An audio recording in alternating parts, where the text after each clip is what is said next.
இறைவனுக்கு அடிபணிந்தவர்கள் அப்படிங்கிற தலைப்பு இன்றைக்கு வழங்கப்பட்டிருக்கிறது. அப்போ அல்லாஹுக்கு நாம் அடிபணிந்தவர்களாக இந்த உலகத்திலே வாழ்ந்தோம் என்று சொன்னால் அது மறுமை நாளிலே எவ்வளவு பெரிய பயன்களை தரும். இன்னைக்கு நம்ம பிள்ளைகிட்ட ஒரு செய்தியை நம்ம சொல்றோம் அப்படின்னு சொன்னா சன் டிவி மாதிரி என்ன செய்யறாங்க, கேட்கறாங்க. ஏன், எதற்கு, எப்படி? நாம அல்லாஹுக்கு கட்டுப்படக்கூடியவன், வேற யாருக்கு நம்ம கட்டுப்பட மாட்டேன். யாருடைய வார்த்தையும் அவ்வளவு சீக்கிரம் நம்ம மதிக்க மாட்டேன். இறைவனுக்கு நம்ம அடிபணியக்கூடியவர்களாக இருந்தால் அல்லாஹ்வுடைய தூதர் ஸல்லல்லாஹு அலைஹி வஸல்லம் முகம் அப்படியே மாறிவிட்டது. கேள்வி கேட்க கூடாது, அல்லாஹ்வுடைய தூதரை நீங்கள் அவமதிக்க கூடாது என்று ஒரு குழந்தை சம்பந்தமாக அதிகமாக அக்கறையும் கவலையும் படக்கூடியவர் தந்தையை விட தாய் தான். அல்லாஹ்வுடைய தூதர் ஸல்லல்லாஹு அலைஹி வஸல்லம் அவர்கள் இந்த மாதிரியான சோகமான நேரத்தில் உங்களுக்கு கற்றுத்தந்த துஆ. அப்ப சோதனையின் போது, கஷ்டத்தின் போது கூட நாம் அல்லாஹ்வுக்கு அடிபணிந்து, நிறைய பேர் நினைக்கிற வார்த்தையில சொல்லிக்கிறேன் அல்லாஹ்வுக்கு கட்டுப்படுறேன் அப்படின்னு சொல்றாங்க. ஆனா செயல்பாட்டில் அது இருக்கா என்று சொன்னால் நேர் எதிர்மறையாக இருக்கிறது.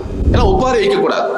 இஸ்லாமிய மார்க்கத்துல எவ்வளவுதான் நேசமான நெருக்கமானவர்கள் இறந்தாலும் ஏதாவது நம்ம அவங்களுக்கு ஆறுதல் சொன்னா, என் கஷ்டம் உங்களுக்கு தெரியுமா, நான் என்ன பிரச்சனையில இருக்கேன் தெரியுமா என்று என்ன செய்யறாங்க, கோபப்பட்டு விடுகிறார்கள்.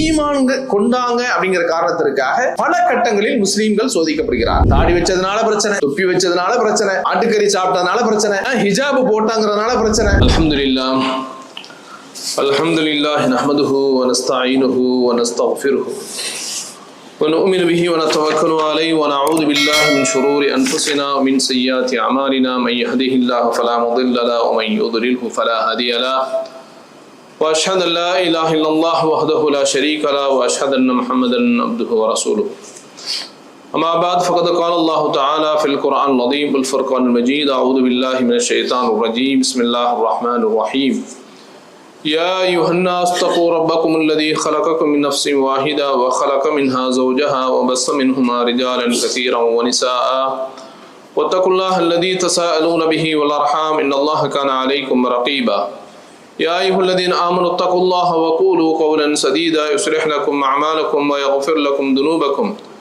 ومن يطع الله ورسوله فقد فاز فوزا عظيما اللهم صل على محمد وعلى آل محمد كما صليت على إبراهيم وعلى آل إبراهيم إنك حميد مجيد اللهم بارك على محمد وعلى آل محمد كما باركت على إبراهيم وعلى آل إبراهيم إنك حميد مجيد. அளவற்ற அல்லாஹ்வும் நிகரற்ற அன்புடையவனுமாகிய எல்லாமல்ல அல்லாஹ்விற்கே புகழ் அனைத்தும், ஸலவாத்தும் ஸலாமும் உத்தம தூதர் நபிகள் நாயகம் ஸல்லல்லாஹு அலைஹி வஸல்லம் அன்னவர்கள் மீதும், அன்னவருடைய குடும்பத்தவர் உத்தம சஹாபாக்கள் நல்லவர்கள் நம் அனைவரின் மீதும் என்றென்றும் நிலவுற்றுமாக. அன்பார்ந்த சகோதரர்களே, இன்றைக்கு வழங்கப்பட்டுள்ள தலைப்பு அல் இஸ்திஸ்லாமு லில்லாஹ், இறைவனுக்கு அடிபணிந்தவர்கள் அப்படிங்கிற தலைப்பு இன்றைக்கு வழங்கப்பட்டிருக்கிறது. அன்புக்குரிய சகோதரர்களே, இந்த உலகத்துல வாழக்கூடிய முஸ்லிம்களாக இருக்கக்கூடிய நாம் இந்த உலகத்துல வாழக்கூடிய காலங்களில்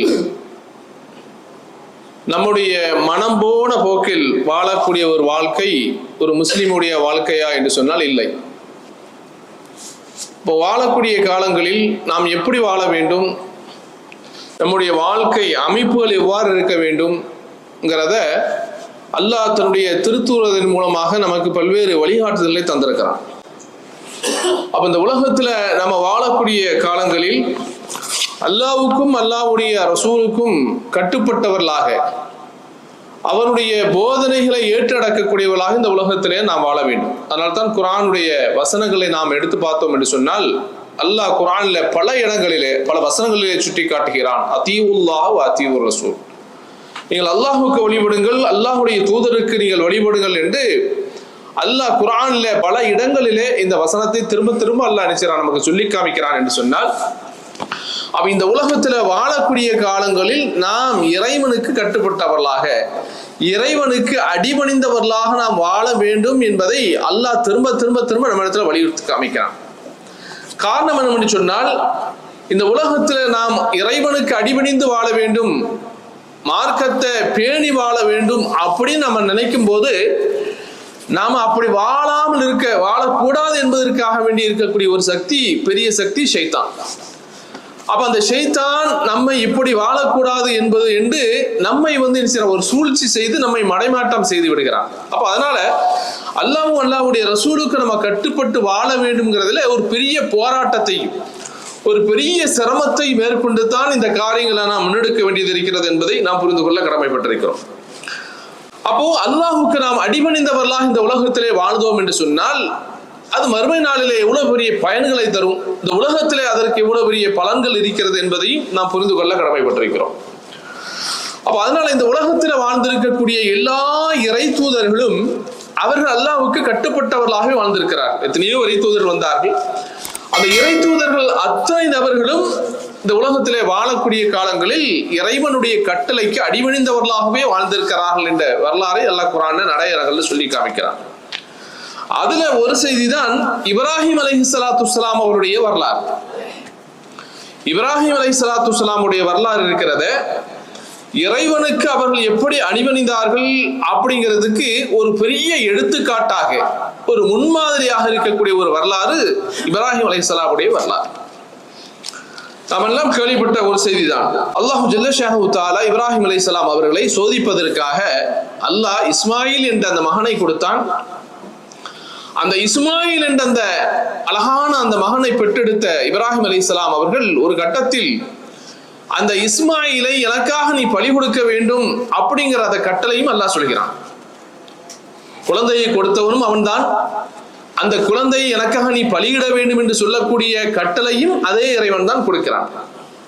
அப்ப அந்த நேரத்தில் இப்ராஹிம் அலைஹிஸ்ஸலாத்து வஸ்ஸலாம் அவர்கள் தன்னுடைய மகனிடத்திலே சொன்னார்கள், மகனே, இப்படி ஒரு நான் கனவை கண்டேன், அந்த கனவு சம்பந்தமாக நீ என்ன நினைக்கிறாய் என்று இப்ராஹிம் அலைஹிஸ்ஸலாம் அவர்கள் தன்னுடைய மகனிடத்திலே கேட்கின்ற பொழுது அழகான ஒரு வார்த்தையை மகனாக இருக்கக்கூடிய இஸ்மாயில் சொன்னார் என்பதையும் அல்லாஹ் குர்ஆன்ல சொல்லி காமிக்கிறான். யா அபதி இஃஅல் மா துஅமர் சதஜதுனி இன்ஷா அல்லாஹ் மினஸ் ஸாபிரீன்.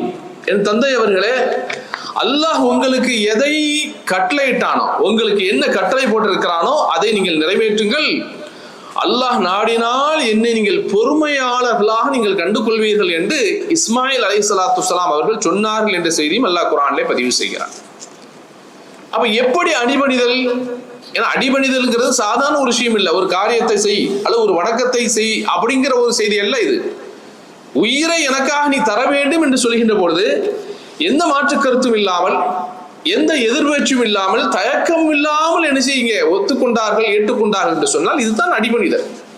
இன்னைக்கு நம்ம பிள்ளைகிட்ட ஒரு செய்தியை நம்ம சொல்றோம் அப்படின்னு சொன்னா சன் டிவி மாதிரி என்ன செய்யறாங்க, கேட்கறாங்க, ஏன், எதற்கு, எப்படி, ஏன் என்று சொல்லி நிறைய வினாக்களை தொடுப்பார்கள்.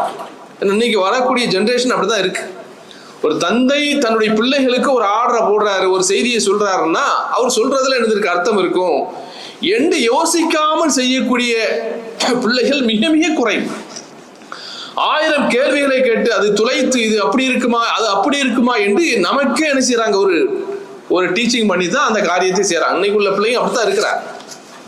ஆனால் அங்க பாருங்க, தந்தை சொல்கிறார், அது கனவு தான் கண்டார்.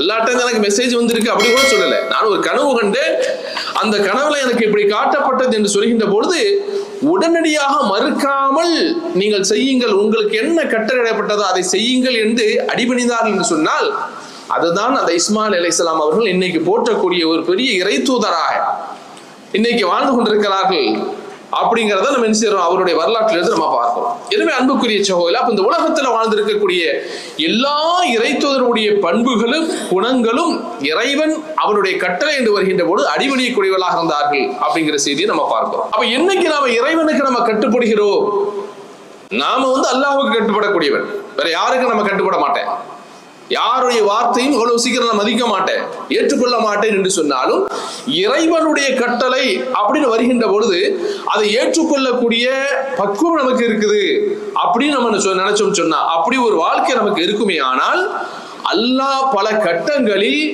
நம்முடைய எதிரிகளை அல்லாஹ் நம்மளை அடிபணிய செய்வான்.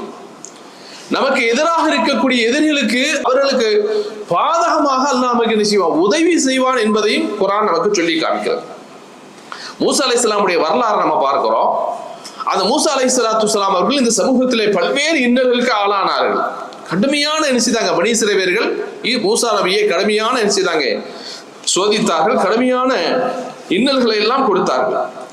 அந்த மூசா அலைஹிஸ்ஸலாம் அவர்களும் ஃபிரௌனுடைய கூட்டத்தாரும் என்ன செய்றாங்க, கடைசி கட்டத்துல போரிடுறாங்க.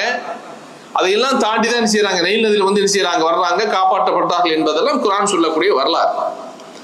அப்ப அந்த மூசா அலைஹிஸ்ஸலாம் அவர்கள் அவர்களோடு சார்ந்திருக்கக்கூடிய அந்த ஈமான் கொண்ட அந்த மக்களும் அல்லாஹ்வுக்கு அடிபணிந்து இருக்கக்கூடிய காரணத்தினால் மூசாவுக்கு கட்டுப்பட்டு மூசாவுடைய வார்த்தைக்கு அவர்கள் முன்னுரிமை கொடுத்து அவர்கள் வந்ததுனால அல்லாஹ் என்ன செய்யறான், நடுப்பகுதியில் வந்தாச்சு. இந்த பக்கத்துல ஃபிரௌன் விரட்டி வருகிறான், அவனுடைய படை வருகிறது. இந்த பக்கத்துல நைல் நதி நீர் இருக்கிறது, அந்த நதியில குதிச்சாச்சு. ஃபலம்மா தராஅல் ஜம்ஆனி கால அஸ்ஹாபு மூசா இன்னா லமுதரகூன். வசமா மாட்டிக்கிட்டாங்க. இந்த பக்கத்துல நீரு, அங்கேயும் போக முடியாது. பின்னாடி ஒரு படை, நடுப்பகுதியில வசமாக மாட்டிக்கொண்டோம், என்ன செய்வது என்று நினைத்து மூசா அலைஹிஸ்ஸலாமுடைய அந்த சமூகம் சொன்னது, மூசாவே நாம சரியாக மாட்டிக்கிட்டோம், சரியான ஒரு சிக்கல்ல மாட்டிக்கிட்டோம். அந்த பக்கம் போக முடியாது, முன்னவும் போக முடியாது, பின்னாடியும் போக முடியாது, ஒரு சூழ்நிலை நமக்கு ஆகிவிட்டது, என்ன செய்வது என்று அந்த இக்கட்டான நேரத்தில் கேட்கின்ற போது மூசா அலைஹிஸ்ஸலாம் அவருக்கு தெரியும், நாம் அல்லாஹ்வுக்கு அடிபணியக்கூடியவர்கள், அல்லாஹ் நம்முடைய எதிர்களுக்கு எதிராக நமக்கு என்ன செய்வான், உதவி செய்வான் என்று தெரியுங்கிற காரணத்தினால் அவங்க சொன்னாங்க, கால கல்லா இன்ன மஇ ரப்பி சைஹதி. சூரத்து ஷுஆராவுடைய வசனங்கள் 61வது வசனங்கள் இருந்து அல்லாஹ் தொடர்ந்து இந்த செய்திகளை சொல்லி காமிக்கிறான். கால கல்லா இன்ன மஇ ரப்பி சைஹதீன். நீங்க நினைக்கிற மாதிரி அல்ல, நீங்கள் நினைப்பதை போல நம்ம சிக்கல்ல மாட்டிக்கிட்டோம், பெரிய ஆபத்துல மாட்டிக்கொண்டு விட்டோம், இதுல நம்ம மூழ்கடிக்கப்பட்டு விடும் என்று நினைக்காதீங்க. நிச்சயமாக என்னுடைய இறைவன் எனக்கு வழிகாட்டுவான், நீங்க பயப்படாதீங்க என்று மூசா அலைஹிஸ்ஸலாத்து வஸ்ஸலாம் அவர்கள் சொன்னார்கள். இந்த வார்த்தை எப்படி வந்துச்சு, இந்த தைரியம் எங்கே வந்தது, இந்த வார்த்தை அவருடைய உடனடியாக யோசிக்காமல் சொல்லக்கூடிய ஒரு வார்த்தை எப்படி வந்தது என்று சொன்னால், மூசா அலைஹிஸ்ஸலாம் அவருக்கு தெரியும், அல்லாஹ்வுக்கு கட்டுப்பட்டால் அல்லாஹ் இதை போன்ற சந்தர்ப்பங்களில் நமக்கு உதவி செய்வான் என்று தெரியும். அல்லாஹ் சொன்னா தடியை கொண்டு என்ன செய்ய, நதி நிறை அடியுங்கள், அல்லாஹ் அவர்களுக்கு என்ன செய்த அழகான வழிகளை திறந்து விட்டான், அவர்கள் காப்பாற்றப்பட்டார்கள் என்ற செய்தியும் அல்லாஹ் தொடர்ந்து அந்த செய்தியில சொல்றான். வஅன்ஜைனா மூசா வமன் மஅஹு அஜ்மஈன் சும்ம அக்ரக்னல் ஆகரீன். மூசா, அந்த மூசாவோடு ஈமான் கொண்ட அத்தனை மக்களையும் நம்ம காப்பாற்றினோம், ஆனால் பின்னாடி வந்திருக்கக்கூடிய ஈமான் கொள்ளாத அந்த கூட்டம், ஃபிரௌனுடைய கூட்டத்தை, அவர்களையும் ஒட்டுமொத்தமாக நாம் அழிச்சோம். இந்த மக்களை, முன்னிருக்கக்கூடிய மக்களை ஒட்டுமொத்தமாக காப்பாற்றினோம், பின்னாடி இருக்கக்கூடிய மக்களை ஒட்டுமொத்தமாக அழித்தோம் என்று அல்லாஹ் சூரத்து ஷுஆராவுடைய அந்த வசனங்களிலே சொல்லி காமிக்கிறான் என்று சொன்னால், அப்போ இறைவனுக்கு நம்ம அடிபணியக்கூடியவர்களாக இருந்தால் எங்க நம்ம வசமாக சிக்கல்ல மாற்றமோ அந்த சிக்கல்ல இருந்து அல்லாஹ் நம்மளை விடுபடக்கூடிய வழிகளையும் தருவான் என்ற வரலாறு தான் இந்த வரலாறு என்பதை நாம் புரிந்து கொள்ள கடமைப்பட்டிருக்கிறோம். எனவே அன்புக்குரிய சகோதரர்களே, அப்ப அல்லாஹ்வுக்கு அடிபணிதல் அப்படின்னு வருகின்ற பொழுது அது சும்மா பேச்சுக்கு இருக்கக்கூடாது, உள்ரங்கத்திலும் வெளிரங்கத்திலும் அல்லாஹ்வுக்கு அடிபணியக்கூடியவர்களாக நாம் இருக்க வேண்டும். அதுதான் குர்ஆனுடைய வசனங்கள் நமக்கு அப்போ பேசிக்கொண்டே இருக்கிறது, அதனுடைய போதனைகளை நம்ம படித்துக் கொண்டே இருக்கிறோம். இறைவனுடைய வார்த்தைகளுக்கு நம்ம அடிபணியக்கூடியவர்களாக இருந்தோம் என்று சொன்னால் அதுதான் உண்மையான வெற்றி. அல்லாஹ் குர்ஆன்ல ஒரு வசனத்தை சொல்லி காமிக்கிறான், ஒரு வரலாற்றினுடைய பின்னணியினார். புகார்ல வரக்கூடிய ஒரு சம்பவம் தான் இது. நபிகள் நாயகம் ஸல்லல்லாஹு அலைஹி வஸல்லம் இடத்துல ஜுபைர் ரலியல்லாஹு தஆலா அவர்கள் வர்றாங்க. ஜுபைர் ரலியல்லாஹு தஆலா அவர்களுக்கும் அவருடைய தோட்டத்தினுடைய அண்டை தோட்டத்துக்காரராக இருக்கக்கூடிய ஒரு அன்சாரிக்கும் பிரச்சனை. என்ன பிரச்சனை, தண்ணீர்ல என்ன செய்யறாங்க, தன்னுடைய விவசாய நிலங்களுக்கு ஜுபைர் ரலியல்லாஹு அவர்கள் என்ன செய்யறாங்க, கொடுக்குறாங்க, பாய்ச்சுறாங்க. பாய்ச்சிட்டு அது எஞ்சி இருக்கக்கூடிய தண்ணியை அடுத்த என்ன செய்யறாங்க, தன்னுடைய அண்டை வீட்டு தோட்டத்துக்காரருக்கு என்ன செய்யறாங்க, பக்கத்துல கொடுத்துடுறாங்க. இது அவரை ஏத்துக்கல. அவர் என்ன சொல்றாரு, உன் தோட்டத்துக்கு, உன்னுடைய விவசாய நிலங்களுக்கும் தண்ணீர் பாய்க்க கூடாது, தண்ணீரை முதல்ல எனக்கு தந்துடணும் அப்படிங்கிற அந்த உரிமையை என்ன செய்யறாரு, கடுமையாக கொண்டாடுகிறார். ரசூலுல்லாஹ்ட்ட பிரச்சனை வருது. அவர் ரசூலுல்லாஹ்ட்ட சொல்லும் போது அல்லாஹ்வுடைய தூதர் சொன்னாங்க, இஸ்கியா ஜுபைர், ஜுபைரே உன்னுடைய விவசாய நிலங்களுக்கு முதல்ல தண்ணீரை பாய்ச்சி முடிஞ்ச பிறகு அதற்கு அடுத்து உன்னுடைய தோட்டத்துக்காரர் இருக்காரு, அவருக்கு என்ன செய்ய, தண்ணியே கொடு அப்படின்னு சொன்னாங்க. இப்படி சொன்ன உடனே அந்த அன்சாரி என்ன செய்யறார், ஏன்னா அல்லாஹ்வுடைய தூதர் அவருடைய வாழ்க்கையில லைஃப்ல யாருக்கும் அநீதம் செய்ததில்லை, அநீதமாக தீர்ப்பு வழங்க மாட்டார், நீதத்தோடு நடந்து கொள்வார், நீதத்தை பேண சொல்வார். அப்படிப்பட்ட ஒரு இறை தூதர் எப்படி இப்படிப்பட்ட ஒரு அநியாயமான தீர்ப்பை சொல்லுவாங்க, சொல்ல மாட்டாங்க. அப்ப அந்த அன்சாரி என்ன செய்துட்டார், தன்னுடைய சுயநலத்தோடு ரசூலுல்லாஹ்ட்ட சொல்றாரு, இன்கான இப்னு அம்மத்திக்க, ஜுபைருக்கு நீங்க இப்படி ஒரு தீர்ப்பை சொல்றீங்க அப்படின்னு சொன்னா அவர் உங்களுடைய சிறிய தந்தையினுடைய மகன், சிறிய தாயினுடைய மகன், அதனால்தான் இப்படி உங்களுக்கு உறவுங்கிற அடிப்படையில அவருக்கு முன்னுரிமை நீங்க வழங்கி என்ன செய்றீங்க, இந்த விஷயத்தை சொன்னீங்க அப்படின்னு சொன்ன உடனே அல்லாஹ்வுடைய தூதர் ஸல்லல்லாஹு அலைஹி வஸல்லம் முகம் அப்படியே மாறிவிட்டது. ரசூலிடத்துல ஒரு தீர்ப்பு வருகிறது என்று சொன்னால் ரசூல் அதை ஆய்வு செய்து யாரிடத்துக்கு எப்படி செய்யணும், நீதமாக எப்படி நடந்து கொள்ள வேண்டும் என்று தீர்ப்பு சொல்லுவார். ஆனால் இவர் என்ன செய்துட்டார் அப்படின்னு சொன்னா, கோவப்பட்டு இப்படி செய்தியை சொன்ன உடனே அல்லாஹ்வுடைய தூதருடைய முகம் மாறி சொன்னாங்க, ஜுபைரே, உன்னுடைய தோட்டத்திற்கு நல்ல முறையில் தண்ணீரை பாய்ச்சி மிச்சம் இருக்கக்கூடிய தண்ணீரை எங்கேயாவது விட்டுரு அப்படின்ட்டான். பக்கத்து தோட்டத்துக்கு அவருக்கு கொடுக்கணும், ஆனா அவரை ஏத்துக்கல, எனக்கு தான் முதல்ல வேணுங்கிறாரு. அவர் ரசூலுல்லாஹ் சொன்னாங்க அப்படி விட்டுரு அப்படின்ட்டாங்க. அப்படி சொன்ன உடனே தான் இந்த சம்பவத்தின் மூலமாக சூரத்து நிசாவுடைய 65வது வசனம் இறக்கப்பட்டது. ஃபலா வரப்பிக லா யுமினூன ஹத்தா யுஹக்கிமூக ஃபீமா ஷஜர பைனஹும் ثم لا يجدوا في انفسهم حرجا مما قضيت ويسلموا تسليما. நீங்கள் உண்மையான மூமினாக எப்போது ஆகுவீர்கள் தெரியுமா?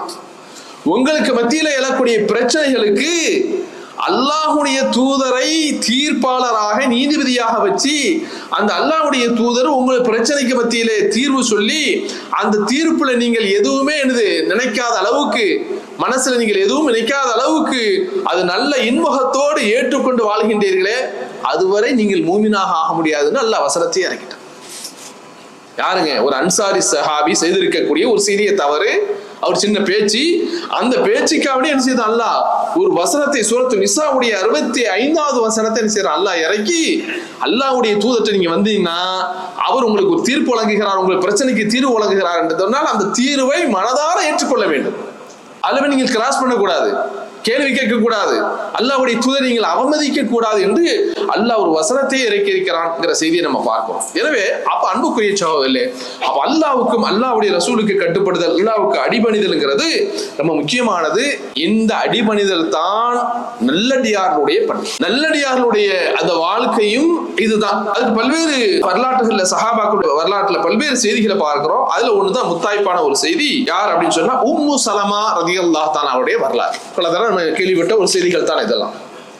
உம்மு சலமா ரலியல்லாஹு தஆலா அவர்கள், அவருடைய கணவர் அபூ சலமா அழகான ஒரு தம்பதி, எடுத்துக்காட்டான ஒரு தம்பதி. அந்த உம்மு சலமா ரலியல்லாஹு தஆலா அவர்கள் ஒரு கட்டத்தில் அல்லாஹ் அவருக்கு கொடுத்திருக்கக்கூடிய குழந்தையை, அவருடைய உயிரை சிறு வயசுல எடுத்துட்டான். அப்ப என்ன செய்யறாங்க அப்படின்னு சொன்னா, ஏன்னா ஒரு குழந்தை தாய் என்ன செய்யுது, ஒரு குழந்தை சம்பந்தமாக அதிகமாக அக்கறையும் கவலையும் படக்கூடியவர் தந்தையை விட தாய் தான் இல்லையா? ஏன்னா அவன் 10 மாசம் சுமந்து அந்த குழந்தையை பால் ஊட்டி வளர்த்து ஆளாக்கி இருக்கிறாள். அப்ப அந்த குழந்தைக்கான எல்லா செய்திகளும் கவலையும் யாருக்கு இது அதிகமாக இருக்கும்னா தாய்க்கு அதிகமா இருக்கும். அப்ப அந்த குழந்தைய இறந்துட்டாங்க அப்படிங்கும் போது அதுக்கான ரொம்ப கவலைப்படாம, பெரிய பிரச்சனை எல்லாம் பண்ணாம, பதட்டப்படாம என்ன செய்யறாங்கன்னா, அழகான முறையில அல்லாஹ்வுடைய தூதர் ஸல்லல்லாஹு அலைஹி வஸல்லம் அவர்கள் இந்த மாதிரியான சோகமான நேரத்தில் உங்களுக்கு கற்றுத்தந்த துவா, அந்த துவாவை படித்தார்கள். இன்னா லில்லாஹி வ இன்னா இலைஹி ராஜிஊன் அல்லாஹும்ம அஜுர்னி ஃபீ முஸீபத்தி வஹ்லுஃப் லீ கைரம் மின்ஹா.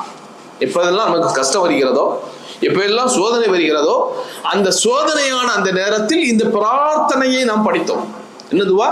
இன்னா லில்லாஹி வ இன்னா இலைஹி ராஜிஊன். இது பொதுவாக எல்லாத்துக்கும் தெரியும், ஆனால் பின்னாடி உள்ளதான் நிறைய பேருக்கு தெரியாது. அல்லாஹும்ம அஜுர்னி ஃபீ முஸீபத்தி, இறைவா எனக்கு ஏற்பட்டிருக்கக்கூடிய இந்த சோதனையில் எனக்கு நீ கூலியை தருவாயாக. எனக்கு கடுமையான ஒரு சோதனை ஏற்பட்டது, இதுல நல்ல கூலியத்தா. ஏன்னா அல்லாஹ் என்ன கஷ்டத்தை தந்தாலும் நம்ம பாவங்கள் மன்னிக்கப்படும். இந்த உலகத்தில் நமக்கு தரக்கூடிய அத்தனை சோதனைகளும் கஷ்டங்களும் நம்முடைய பாவங்கள் மன்னிக்கப்படுவதற்காக, நோய் உட்பட. அப்ப எனக்கு தந்திருக்கக்கூடிய இந்த சோதனையிலேயே எனக்கு நீ வெற்றியை தா, கூலியை தா, இதை விட சிறந்த பகரத்தை தருவாயாக என்று அந்த உம்மு சலமா ரலியல்லாஹு தஆலா அவர்கள் என்ன செய்தாங்க? துஆ செய்தார். அப்ப அந்த உம்மு சலமா ரலியல்லாஹு தஆலா அவர்கள் தான் அவருடைய கணவர் இறக்கின்ற பொழுது இந்த துஆ ஓதுனாங்க. அப்ப இந்த துஆவுல உம்மு சலமா ரலியல்லாஹு தஆலா சொல்றாங்க, என்னுடைய கணவர் அபூ சலமா இறந்து விட்டா, அந்த நேரத்துல இந்த துஆவை நான் ஓதுனேன், அல்லாஹ் எனக்கு அழகான சிறந்த கணவர், அபூ சலமாவை விட அழகான சிறந்த கணவராக இருக்கக்கூடிய அல்லாஹ்வுடைய தூதர் ஸல்லல்லாஹு அலைஹி வஸல்லம் அவர்களை அல்லாஹ் எனக்கு தந்தான் என்று சொல்றான். அப்ப அதுக்கு என்ன காரணம்? அப்ப சோதனையின் போது, கஷ்டத்தின் போது கூட நாம் அல்லாஹ்வுக்கு அடிபணிந்து, அல்லாஹ் என்ன சொல்லியிருக்கிறான், இந்த மாதிரியான துக்க நேரத்திலே, கஷ்ட நேரத்தில் எப்படி கடைபிடிக்க சொல்லியிருக்கிறான், எப்படி பொறுமையாக இருக்க சொல்லியிருக்கிறான் அப்படிங்கிற விஷயங்களை எல்லாம் பேணி நடந்த காரணத்தினால் அல்லாஹ் அவர்களுக்கு அவருடைய கணவரை விட ஒரு சிறந்த கணவரை தந்தான் அப்படிங்கிற செய்தியை பார்க்கிறோம். எனவே அன்புக்குரிய சகோதரர்களே, அப்போ அல்லாஹ்வுக்கு அடிபணிதல் என்பது எப்படி வரணும்னா, உள்ளத்தாலையும் வர வேண்டும், செயல்பாடையிலும் வரணும். நிறைய பேர் நினைச்சிற வார்த்தையில சொல்லிக்கிறான் அல்லாஹ்வுக்கு கட்டுப்படுறேன் அப்படின்னு சொல்றாங்க. ஆனா செயல்பாட்டில் அது இருக்கா என்று சொன்னால் நேர் எதிர்மறையாக இருக்கிறது. அப்ப வாயளவில உள்ளத்தால சொல்லக்கூடிய அந்த வார்த்தையும் நம்ம நடைமுறையில் நடந்து கொள்ளக்கூடிய இந்த விஷயங்களும் கரெக்டா இருக்கும். அல்லாஹ்வுக்கு நம்ம அடிபணிஞ்சவதாங்கிறத உள்ளமும் காமிக்க வேண்டும், செயலும் காமிக்க வேண்டும். அல்லாஹ்வுடைய தூதர் ஸல்லல்லாஹு அலைஹி வஸல்லம் அவர்கள் ஒரு நாள் என்ன செய்யறாங்க அப்படின்னு சொன்னா, அப்படியே போறாங்க ஒரு கவருக்கு பக்கத்துல மண்ணறைகளா அங்க இருக்குது, அடக்கம் செய்யப்பட்ட இடம். அந்த இடத்துல ஒரு பெண் என்ன செய்யறாங்க அப்படின்னா அழுதுகிட்டே இருக்கிறாங்க. அந்த மண்ணறையில உட்கார்ந்து அழுதுகிட்டே இருக்கிறாங்க. ரசூலுல்லாஹ் அந்த பெண்ணை பார்த்து சொன்னாங்க, இத்தகில்லாஹ வஸ்பிரி. ஏன்னா ஒப்பாரி வைக்க கூடாது. இஸ்லாமிய மார்க்கத்துல எவ்வளவுதான் நேசமான நெருக்கமானவர்கள் இறந்தாலும் உள்ளம் கவலைப்படலாம், கண்ணீர் வடிக்கலாமே தவிர ஒப்பாரி வைக்க கூடாது. குறிப்பாக மன்னரைகளில் சென்று இன்னைக்கு மாட்டு மதத்தை செய்வதை போல அந்த மாதிரியான செயல்களை எதுவுமே ஒப்பாரி வைக்கிறது, ஓலமிடுறது எதுவுமே செய்யக்கூடாது.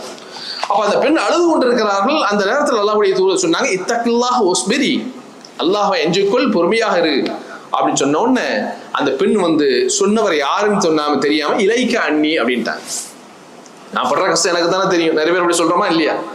ஏதாவது நம்ம அவங்களுக்கு ஆறுதல் சொன்னா, என் கஷ்டம் உங்களுக்கு தெரியுமா, நான் என்ன பிரச்சனையில் இருக்கேன்னு தெரியுமா என்று என்ன செய்யறாங்க, கோபப்பட்டு விடுகிறார்கள். கோபப்பட்டு ஏதாவது வார்த்தையை சொல்றாங்க. அதே போல இந்த பெண் என்ன செய்தாங்கன்னா, என்னை விட்டு நீங்க தூரமா போ அப்படின்ட்டாங்க. சொன்னது யாருன்னு தெரியாது. فَإِنَّكَ لَمْ تُصَبْ بِمُصِيبَتِي وَلَمْ تَعْرِفُهُ. என்ன கஷ்டத்துல இருக்குங்கிற நீ அறிய மாட்டாய், அப்படிங்கிற என்ன யாருன்னு உனக்கு தெரியாது அப்படிங்கிற மாதிரி வார்த்தையை சொல்லிட்டாங்க. பின்னாடி அந்த பெண்ணுக்கு சொன்னாங்க, அந்த அம்மாவுக்கு வந்து சொன்னது யார் அப்படி தெரியுமா, அவங்களுக்கு அட்வைஸ் பண்ணது அல்லாஹ்வுடைய தூதர், அவங்க தான் அந்த வார்த்தையை சொன்னாங்க அப்படின்னு அந்த அம்மாவுக்கு தெரியல. ஏதோ ஒரு ரோட்ல போறவங்க யாரா அட்வைஸ் பண்ற மாதிரி நினைச்சுக்கிட்டாங்க. உடனடியாக பதறி அல்லாஹ்வுடைய தூதர் ஸல்லல்லாஹு அலைஹி வஸல்லம் வீட்டுக்கு வேகமாக வந்து சொல்றாங்க, வர்றாங்க. அந்த அம்மா சொல்றாங்க, ஃபலம் தஜித் இந்தஹு பவாபின், அல்லாஹ்வுடைய தூதருடைய வீட்டை நான் நினைத்தேன் என்னமோ பெரிய காவலாளிகள்லாம் இருப்பாங்க, செக்யூரிட்டி இருக்கும் அப்படிங்கிற மாதிரிலாம் பெருசா கற்பனை வந்து, அல்லாஹ்வுடைய தூதருடைய வீட்டுல முகட்டில் முன்னாடி என்ன கிடையாது, எந்த பாதுகாவலரும் யாரும் இல்லை. ரசூலுல்லாஹ்வுடைய வீட்டுக்கு நான் தைரியமா போனேன். அல்லாஹ்வுடைய தூதர் இருந்தாங்க.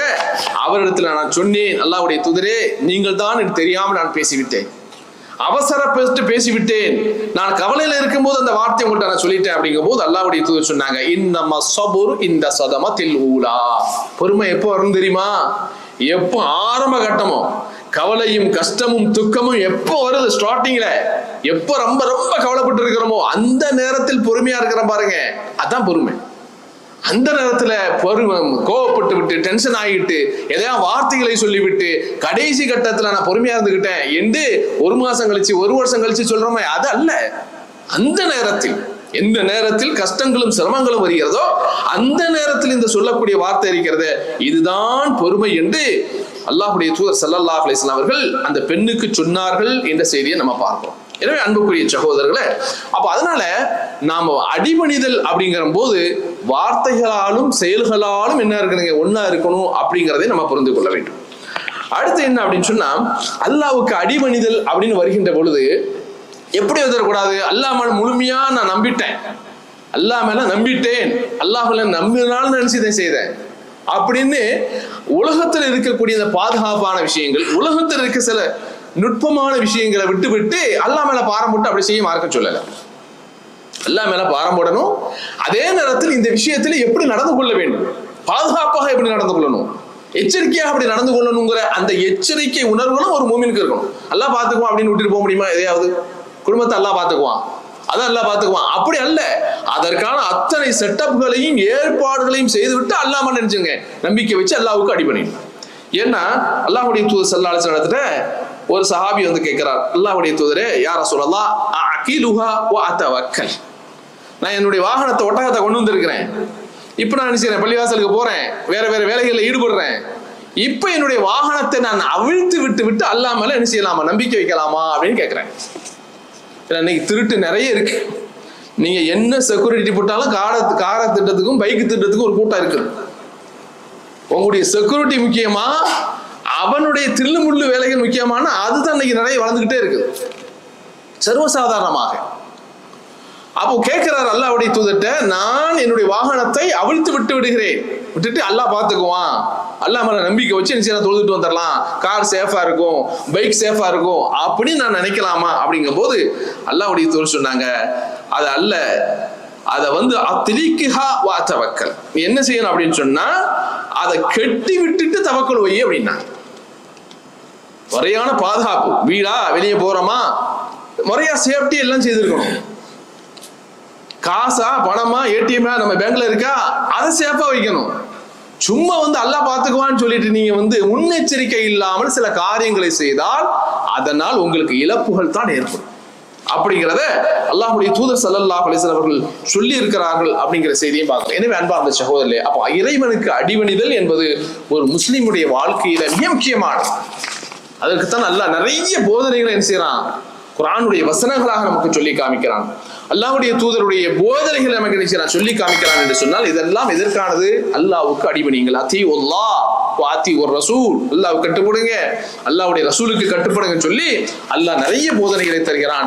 எனவே நம்முடைய வாழ்க்கையில எல்லா பகுதிகளிலும் இறைவனுக்கு கட்டுப்பட்டு அடிபணிந்தவர்களாக, அந்த அடிபணிவதன் மூலமாக மறுமையிலே மகத்தான நபிமார்களோடும் சுஹதாக்களோடும் சாலிஹீன்களோடும் இருப்பார் என்று அல்லாஹ் சொல்லி காமிக்கிறானே, அந்த பாக்கியத்தை அடையக்கூடிய நல்லவர்களாக நம் அனைவரும் எல்லாம் அல்லாஹ் ஆக்கிடுவான். அல்ஹம்துலில்லாஹி ரப்பில் ஆலமீன், வஸ்ஸலாத்து வஸ்ஸலாமு அலா சய்யிதில் முர்ஸலீன் நபியினா முஹம்மதின் வ அலா ஆலிஹி வ ஸஹ்பிஹி அஜ்மஈன். அன்புக்குரிய சகோதரர்களே, அல்லாஹ் ஜல்ல ஷானஹு தஆலா தன்னுடைய திருமறையிலே சொல்லி காமிக்கிறான், வமா நகமு மின்ஹும் இல்லா அன் யுமினு பில்லாஹில் அஸீஸில் ஹமீத். இவர்கள் அசீஸாக ஹமீதாக இருக்கக்கூடிய, புகழுக்குரியவனாக மகிழ்த்தவனாக இருக்கக்கூடிய அல்லாஹ்வை ஈமான் கொண்டார்கள் என்ற ஒரே காரணத்திற்காகவே தவிர இவர்கள் இந்த உலகத்துல இந்த மாதிரியாக வேதனை செய்யப்படவில்லை என்று அல்லாஹ் ஒரு வசனத்துல சொல்லி காமிக்கிறான். அப்ப ஈமான் கொண்டார்கள் என்ற ஒரு காரணத்திற்காக இந்த உலகத்துல இன்றல்ல அன்றிலிருந்து, என்றைக்கு இஸ்லாம் தோன்றியதோ அன்றிலிருந்து இன்று வரை பாருங்க அப்படின்னா ஈமான் கொண்டாங்க அப்படிங்கிற காரணத்திற்காக பல கட்டங்களில் முஸ்லீம்கள் சோதிக்கப்படுகிறார். குறிப்பாக நம்முடைய நாடுகளிலும் இந்த மாதிரியான கஷ்டங்கள் சிரமங்கள் நிறைய இருக்கு. தாடி வச்சதுனால பிரச்சனை, தொப்பி வச்சதுனால பிரச்சனை, மாட்டுக்கறி சாப்பிட்டதுனால பிரச்சனை, ஹிஜாபு போட்டாங்கிறதுனால பிரச்சனை, பப்ளிக்ல தொழுதார் அப்படிங்கிறதுனால பிரச்சனை, இஸ்லாத்தை வாழ்க்கையில ஃபாலோ பண்ணுங்கிறதுனால பிரச்சனை. இப்படி பாத்தீங்கன்னா நெருக்கடிகள். நாம் இந்த மார்க்கத்தை, அல்லாஹ்வுடைய மார்க்கத்தை ஏற்றுக்கொண்டுங்கிற காரணத்திற்காக நிறைய நெருக்கடிகள். அந்த நெருக்கடிகளில் உச்சகட்டம் என்னன்னா, அந்த முஸ்லீமுடைய உயிரை போக்கக்கூடிய அளவுக்கு, அவனை கொல்லக்கூடிய அளவுக்கு நிறைய சம்பவங்கள் இன்றும் நேற்றும் பழைய காலங்களிலும் வருகாலங்களிலும் நடந்து கொண்டே இருக்கிறது. அப்ப என்ன அப்படின்னு சொன்னா, இந்த முஸ்லீமுடைய வாழ்க்கை, அவனுடைய வாழக்கூடிய இந்த வாழ்க்கையை இன்னைக்கு நிறைய பேர் விரும்பல. நான் வாழக்கூடிய இந்த ஈமானுடைய வாழ்க்கை இருக்கு பாருங்க, இஸ்லாத்துடைய வாழ்க்கை, இதே நிறைய பேருக்கு பிடிக்க மாட்டேங்குது. ஏன் இவர் வித்தியாசமாக வாழ்கிறான், எல்லாரையும் கொண்டு வாழ மாட்டேங்கிறானே, ஏன் இவன் வித்தியாசமாக இருக்கிறான் என்று அவர்கள் இன்று நினைக்கக்கூடிய அளவுக்கு தான் எல்லா சம்பவங்களும் நடைபெற்றுக் கொண்டிருக்கிறது. ஏன் இதை சொல்றேன் அப்படின்னா, சென்ற வாரத்தில் பிரான்ஸ்ல ஒரு கடுமையான ஒரு சம்பவம் நடைபெற்றது. என்ன சம்பவம் என்று சொன்னால், அந்த பிரான்ஸ் நாட்டுல அபூபக்கர் சீசி என்று சொல்லக்கூடிய ஒரு இளைஞர், மாலி நாட்டை சார்ந்தவர், பிரான்ஸ்ல ஒரு கிராம பகுதியில் வாழ்ந்து கொண்டிருக்கிறார், மார்க்கத்தை ஃபாலோ பண்ணி வாழ்ந்து கொண்டிருக்கிறார். அவர் என்ன செய்யறாரு அப்படின்னா, பள்ளிவாசலுக்கு முன்னாடியே போயிடுவார். போய் பள்ளிவாசல் இருக்கக்கூடிய வேலைகள் என்னெல்லாம் இருக்குதோ, கிளீனிங் பண்றது, போறது, அந்த பள்ளிவாசலுக்கான தேவைகள் என்ன இருக்கு, அந்த மாதிரியான வேலைகளை செய்யக்கூடிய ஒரு மார்க்க ஆர்வம் உள்ள ஒரு சகோதரர். அங்க என்ன செய்யறாரு, ஒரு இளைஞர் வருகிறார். அவர் ஒரு கிறிஸ்துவ இளைஞர் சொல்றாரு, எனக்கு நீங்க என்ன செய்ய, தொழுகை எப்படி தொழணும் அப்படிங்கிறத நீ சொல்லி காட்டுங்கிற, தொழுகை நான் எப்படி தொழணும் அப்படிங்கிறத நீ சொல்லி காட்டு அப்படிங்கிறார். அப்ப அபூபக்கர் சிசி அவர் என்ன செய்கிறாருன்னா, மார்க்கத்துல ஆர்வம் உள்ளவர், எவனோ புதுசா வந்திருக்கான் போல, இஸ்லாத்தை ஏத்துக்கிட்டான்னு தெரியல, புதுசா வந்திருக்கான் போல, தொழுகை நம்மகிட்ட கத்து தர சொல்றானா அப்படின்னு சொல்லிட்டு என் பக்கத்துல நில்லு அப்படி என்ன செய்யறாரு, தொலை வச்சு சஜிதாக்கு போனார் பாருங்க. அந்த சந்தர்ப்பத்தில் இந்த கிறிஸ்துவ இளைஞன் மறைத்து வைத்திருக்கக்கூடிய கத்தியை எடுத்து 50 குத்துக்கள், 1 2 அல்ல, எவ்வளவு வெறி பாருங்க, 50 குத்துக்கள் சஜிதாவில் இருக்கக்கூடிய அந்த இஸ்லாமிய இளைஞரை 50 குத்துக்கள் குத்தி அங்கே ஆளை கொண்டு விட்டான். கொண்டது மாத்திரமல்ல, அந்த உடலை தன்னுடைய மொபைல்ல போட்டோ வீடியோவும் எடுத்து வச்சார். இன்றைக்கு பிரான்ஸ்ல அது பெரிய பிரச்சனையாக ஓடி இன்றைக்கு அந்த இளைஞருடைய உயிர் பிரிந்து விட்டார். அப்ப அன்புக்குரிய சகோதரி எண்ணி பாருங்கள், ஏன் இந்த மாதிரியான ஒரு சம்பவங்கள் நடக்கிறது? இதுக்கெல்லாம் அடிப்படை காரணம் என்னன்னா, இஸ்லாத்தையும் முஸ்லிம்களையும் அன்றிலிருந்து இன்று வரை ஊடகங்களிலிருந்து இன்றைக்கு இருக்கக்கூடிய இஸ்லாத்தை பிடிக்காத எதிரிகளிலிருந்து தவறும் தப்புமாக இன்னைக்கு செய்யறாங்க, சொல்லிக் கொண்டே இருக்கிறாங்க, போதனை செய்து கொண்டே இருக்கிறாங்க. முஸ்லிமா அவன் அப்படித்தான் இருப்பான், அவன் இப்படித்தான் தீவிரவாதி தான், பயங்கரவாதி என்று சொல்லி இந்த சிந்தனையை இன்றைக்கு இருக்கக்கூடிய இளைஞர்களுக்கு மதவெறியர்கள் ஊட்டிக்கொண்டே இருக்கிறார்கள். அதனுடைய விளைவு தான் இந்த பிரான்ஸ்ல நடந்திருக்கக்கூடிய ஒரு சம்பவம். அதுல நடந்திருக்கக்கூடிய ஒரு சம்பவம் தான் இஸ்லாத்தினை தவறாக புரிந்து, தப்பும் தவறாகமா புரிந்து, இல்ல முஸ்லிம்கள் பிடிக்காத அவர்களை நம்ம வாழ விடக்கூடாதுங்கிற அந்த எண்ணங்கள் இன்னைக்கு ஊடுருவிய காரணத்தினால் இப்படிப்பட்ட சம்பவங்கள் எல்லாம் இன்றைக்கு நம்மை சுற்றி நடந்து கொண்டிருக்கிறது என்று சொன்னார். அன்புக்குரிய சகோதரர்களே, அப்ப இஸ்லாம் அமைதி மார்க்கம், சாந்தியான மார்க்கம் தான். இப்ப 2 பேர் போர் எடுத்தீங்க, இதனால யாருக்கு இழப்பு? அப்பாவி மக்களுக்கு தான். 2 நாட்டுடைய பிரச்சனை அப்பாவி மக்களுக்கு தான் இழப்பு. அவர்கள் தான் கொல்லப்படுகிறார்கள், அவருடைய சொத்துக்கள் தான் சூறையாடப்படுகிறது, தீக்கிரையாக்கப்படுகிறது என்பதை இருக்கக்கூடியவர்கள் புரிந்து கொள்ள வேண்டும். எனவே அன்பார்ந்த சகோதரர்களே, இஸ்லாம் என்பது என்றைக்குமே இந்த உலகத்துல வாழக்கூடிய காலங்களில் அமைதியையும் சாந்தியையும் விரும்பக்கூடிய மார்க்கம் தான் என்பதை போதிக்கக்கூடிய கடமை நம் எல்லோருக்கும் இருக்கிறது என்பதை புரிந்து கொள்ள வேண்டும். இல்லாமல் அல்லாஹ் அப்படிப்பட்ட நல்லவர்களாக நம் அனைவரும் ஆக்கியவர்களாக வாக்குறுதி.